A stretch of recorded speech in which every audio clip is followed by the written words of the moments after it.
Welcome one and all to a brand new Let's Play.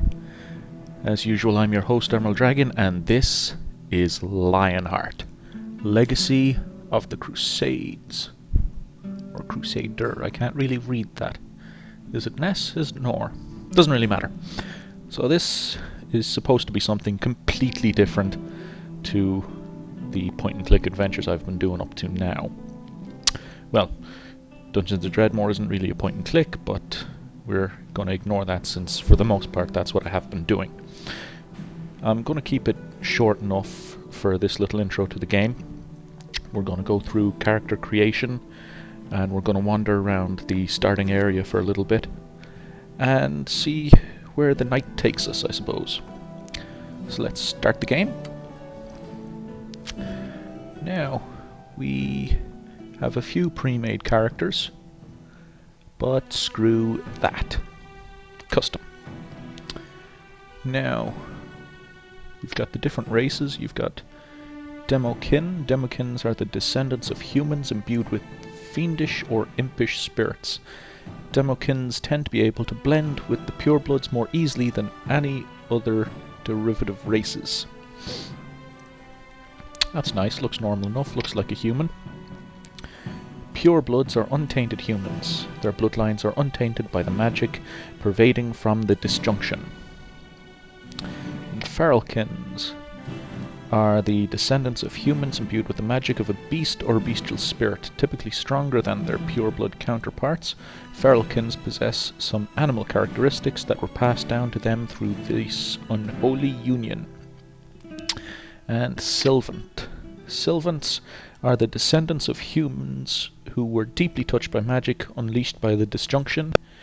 They often trace their ancestry to humans bound to divine spirits, and they typically possess a superior magical potential. Now, that's, you know, all well and good. Really, it doesn't matter which race you are. They say that people deal with you differently if you're one of these three, and if you're a human they love you, basically. But other than that, the only difference is that you've got a minimum and maximum of each attribute. Minimum of 1 and maximum of 10. For some it's different. Like here we have a Demokin whose maximum strength is 8. And Feralkins have different maximums, and Sylvants also have different maximums. Though most are up to 10, it's just the strength that seems to be down, which is only down 1 to 9, so it's not that big a deal. Now, some of these are useful and some aren't. The skills, for the most part, you don't need any charisma, because there's just no point in charisma. You just don't need it. So instead of having charisma, you should just put as much into intelligence and strength as possible, because strength allows you to carry more stuff. Actually, here it is, strength. The character's raw physical strength. It represents the character's ability to lift weights, punch harder, carry more equipment, and use larger weapons effectively. Stronger characters will be able to do more damage in melee combat, and so on. Perception, you know, seeing things and all that. Basically, we're going to be a standard human, because, you know, why not? Now, intelligence. You get the number of skill points the character gets each level is based on the intelligence skill. We want to get as many as possible, so that gets maxed out. We don't need charisma, so we don't bother with it. Let's see. Strength, we'll put 2 into strength, 2 into endurance, 1 into perception. Agility and luck are fine. We don't have a racial trait. Others, I'll just show you kind of quickly what a racial trait is like. Like Vampiric Fury. You draw strength from the blood of others. Every time you strike an opponent with a melee attack, you gain at least 1 hit point. In addition to your base of 1, for every 10 points of melee damage you inflict, you heal an additional hit point. All healing spells and potions, however, are only half as effective. So that's interesting. And yeah, it finishes with, since your appearance is unaltered, you can still pass as a pureblood. Now some of these things, like forked tongue, it ends with, the serpent-like split in your tongue will mark you as tainted by magic and will cause some people to react negatively to you. Barely noticeable. So take whatever skill looks nice. You know, things like scaly hide are pretty good. Anything that keeps you from getting your ass kicked is good. Like I said, we were going to be human. 2, 1, 2, 1, and 10. We'll be a guy. We'll have a bald head and a green shirt.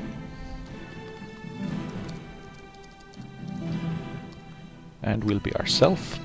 Now, next up, we have some traits. As you can see, there's bits and pieces, you know, good bits and bad bits to each of them. Like this, for nasty disposition. Your quick temper always got you into fights while growing up. You suffer a 15-point penalty to your speech and barter skills, but your unarmed, one-handed and two-handed skills each get 10-point bonus. And you can't have both nasty disposition and good-natured. Now that's all well and good, but we'll pick things like skilled. Every time you level up you get 3 additional skill points. You just don't get as many abilities. You still get like 3 or something throughout the whole life of your character on average though. So that is going in. And after that, here we go. Living several years with an austere monastic order taught you focus and patience. The monks encouraged you to study for long hours. This arduous training grants you plus 10 skill points, reflecting the broad range of studies now pursued at the monastery. However, you never forgot the hard, frugal lifestyle of the monks, so you don't feel right about accumulating too much gold. Over the course of your adventure, you will find 10% less wealth. Well, that's alright. I'm fine with that. And what do we have here? Studious Tinkerer. You spent your formative years hunched over a workbench tinkering... Stop scrolling away.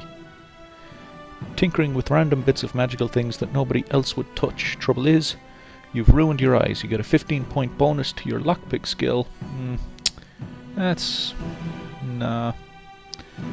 What? Ooh, finesse. No. No, I think what we have are the 2 best skills we can get out of that. So let's see. Do we want an elemental spirit? Do we want a bestial spirit? Or do we want a demonic spirit? For that, we hop into this skill tree. Because each one of those spirits gives us a different magic type. Divine, tribal, and thought. For divine, we've got divine power, reciting spells, grants spiritual favor, strengthening, and you got fortitude, smite, and protective. For this, you've got domination, you can control the minds of others, raise the dead, do all sorts of crazy death nature magic, and protect yourself. And this is pretty much just kill everything. You've got your electrical damage, your fire damage, your ice damage, and your protective magic. I think we shall have bestial, because we're not going to do too much magic, so it doesn't really matter too much. Now in here we can choose any 3 tag skills. So what we will do is we will tag our one-handed melee. We will tag our ranged, and we will tag our evasion, because we want to be able to survive for a little while, so they should be good.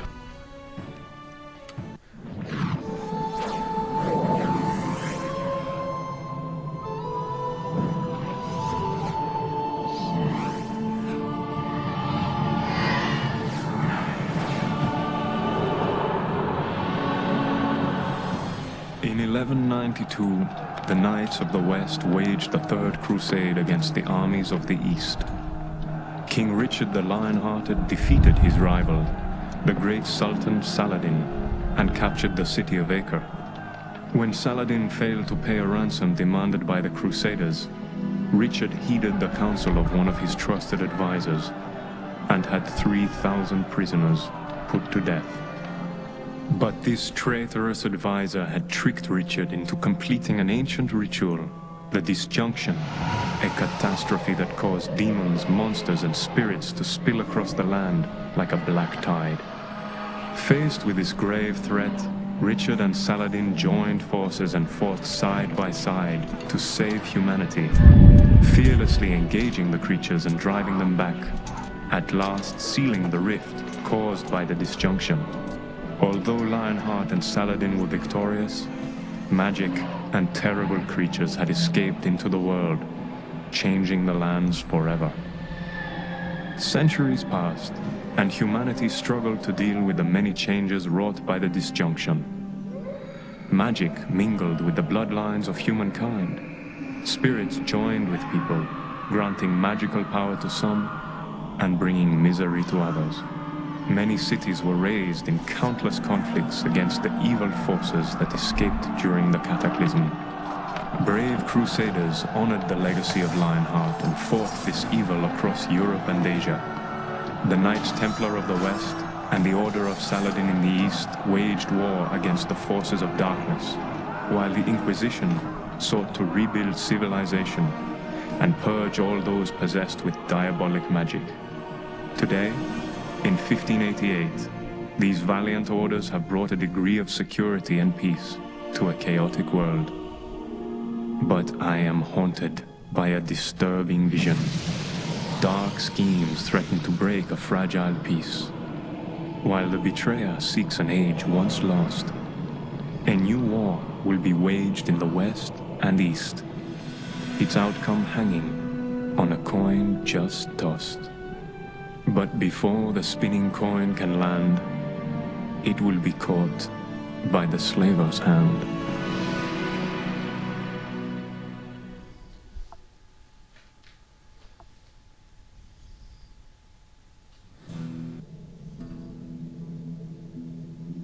Do you believe this slave is the one our benefactor is seeking?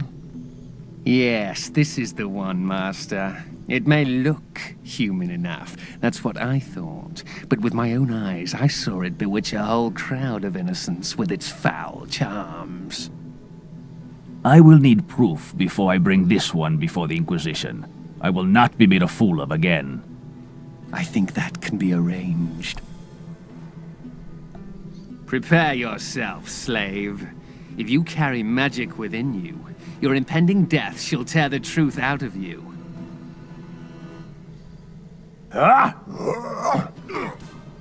Stop or I will tear you apart! The spirit manifestation betrays your demon magic. You will be brought before the Inquisition in the morning, and I will earn much from your misery.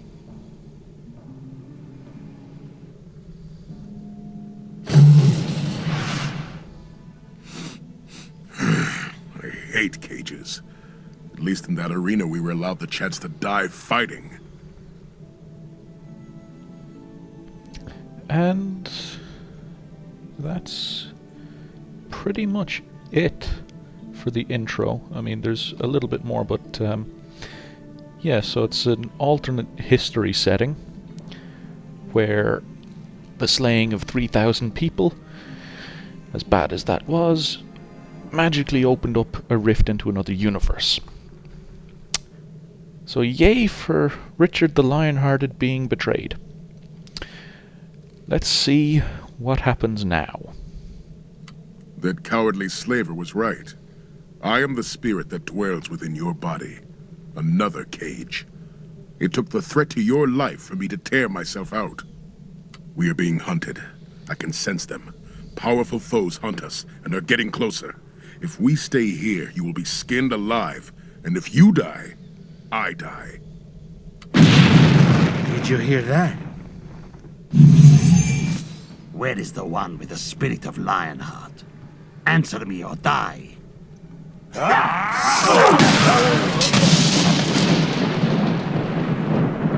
Their trap has been sprung. We must escape from here, now. Let's ask him some questions. I cannot, but you are not helpless. This simple lock cannot hold against your cunning or your strength.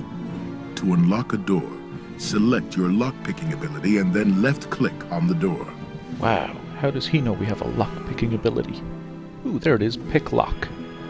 We also have search for traps and secret doors, sneak, pause, force attack. We've got an inventory. We can target specific areas on a person to attack. Center on the player. We can follow or stop following with the camera.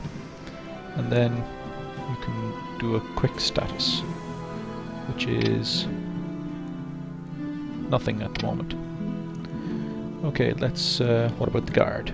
The guard stinks of drink, and his senses are dull, perhaps blind. You could probably sneak out while his back is turned and he would not even notice. If not, threaten him and kill him. To sneak, select your sneaking ability. Okay, I can take care of the rest. Goodbye. Let's see if I can open the door. Ooh, I can. So let's sneak out. Run! This way! Leave this place or die! I won't run, I'll just sneak out quietly. And the more you sneak, the more experience you gain, it seems. There you are. I feared I was too late. The assassins are everywhere looking for you. We must leave now to Barcelona. Ooh, he almost got us. And now we're going to Barcelona.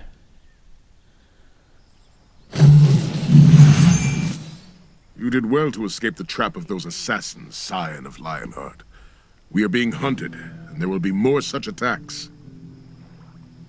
You must rely on your senses, instincts, and skills to survive. Now that you have had a taste of danger, you are ready to focus your experience and choose the way you wish to progress. Since you have gained a level of experience, you are able to place skill points into various skills of your choice. Select the flashing skills icon to bring up the character skills screen, then press continue below to learn more. Yes, skills. It's almost as if you're telling me that I'm in a computer game. Strange that. But there we are. And You continue. will see 5 main disciplines on the character skills screen that you can choose from. Fighting, thieving diplomacy, divine magic, thought magic, and tribal magic.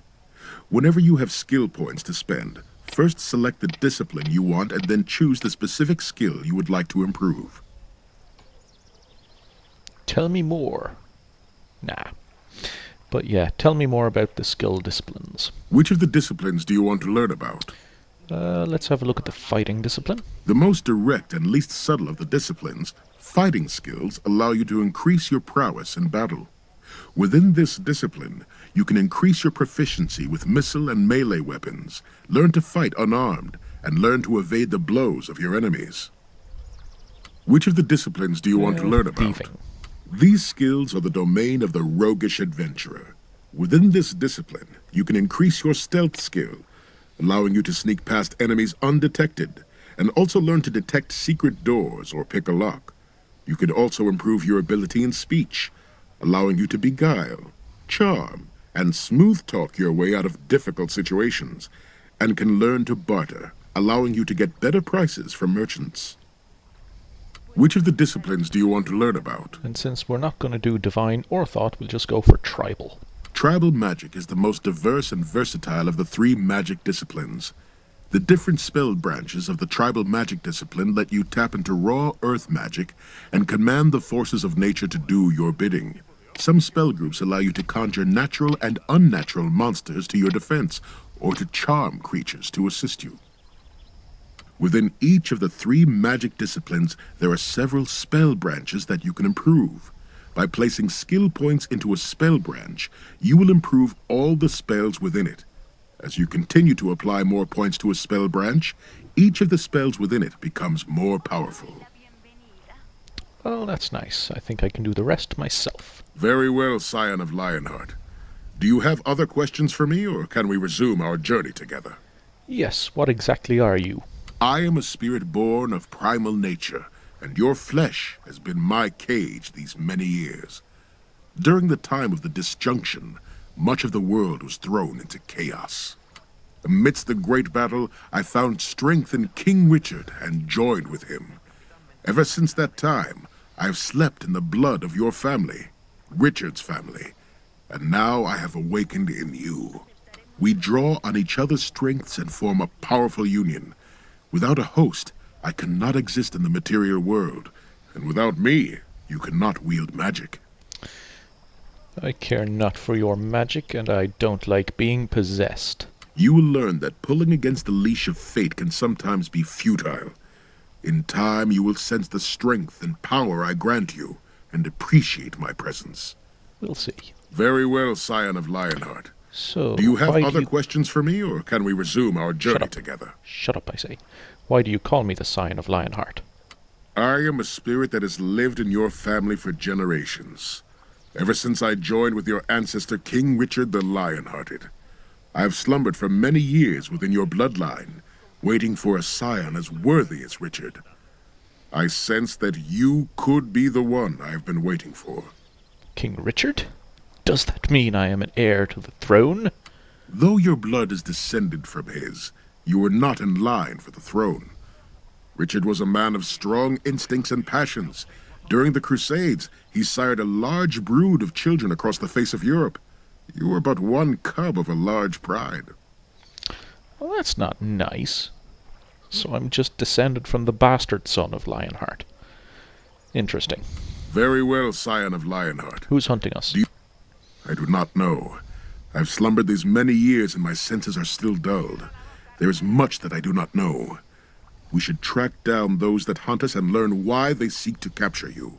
Very well, Scion of Lionheart. I tire Do you of your have other counsel. questions? Be gone. We shall speak again when the situation requires it.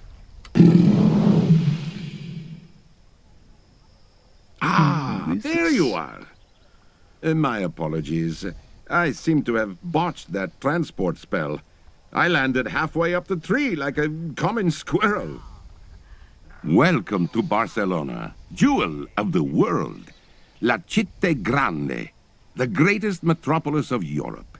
My apologies for not introducing myself earlier, but with the slavers and the assassins threatening you, there was no time for introductions. Sadly, I could not recover all of your possessions, though I did save these few items. You've been given a few items. You can see these objects by clicking on your flashing inventory icon. Well, I could if it would let me. Now then, my friends call me Signor Leo. And you, my friend, undoubtedly have questions, yes? Yes. How did you know to rescue me? Although we have never met, we do have much in common. We both bear ancient spirits within us, and these beings have known each other through many ages of man. My spirit sensed the power awaken within you only days before your capture by the slavers. But why did you save me? Our spirits are old allies in an eternal struggle that they are eager to rejoin. I saved you because I think you may come to play a role in the coming troubles, though you may not think you're worth so great now. See, my friend, what would you like to know about? Who sent those assassins to attack me? Certainly no friends of yours, or mine. They were trained assassins, to be sure, but who sent them? I do not know. It would surely be in your best interest to find out. But although there